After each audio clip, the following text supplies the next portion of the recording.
Hi friends. నన్ను మా అమ్మ ఎంత స్టైలిష్గా రెడీ చేసి తీసుకెళ్తుంటే నేను ఫ్యాషన్ షాప్ అనుకున్నా. దాన్ని 10 నిమిషాల తర్వాత నేను హాస్పిటల్కి చేయడం. రూమ్లో చాలా బేబీస్ అండ్ వాళ్ళ మమ్మీస్ ఉన్నారు. నేను బాగా ఎక్సైట్మెంట్తో ఉన్నాను. చూడండి నేను ఎలా ఆడుకుంటున్నాను. కానీ నాకు అప్పుడు తెలీదు నా మొహం మీద ఈ స్మైల్ కాసేపట్లో మారిపోతుందని. మీరే చూడండి.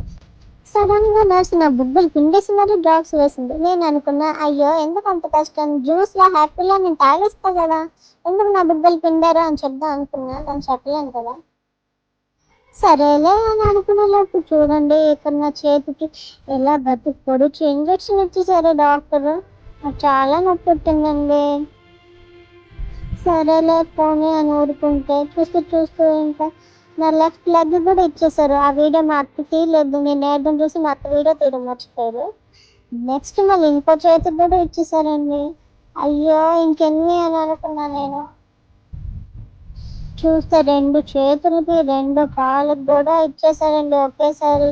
5 minutes గ్యాప్ కూడా ఇవ్వలేదు ఒక్కొక్క దానికి. 1 minute కూడా గ్యాప్ ఇచ్చారో లేదో తెలీదు. చూడండి ఎలా ఇచ్చారో గట్టిగా. నవ్వాలో ఏడాలో అర్థం అవ్వలేదు. నేనైతే షాక్ అయ్యా. అమ్మ నన్ను స్టైలిష్గా డ్రెస్ చేసింది దీనికోసమా అని. ఇది నా మంచిగా అని తెలుసు వ్యాక్సిన్స్ అని. కానీ ముచ్చట పెట్టింది కదండి. సో నేను కాసేపు అయితే ఏడ్చాను, బాగా ఏడ్చాను. చూడండి నా ఫేస్ ఎంత రెడ్ అయిపోయిందో.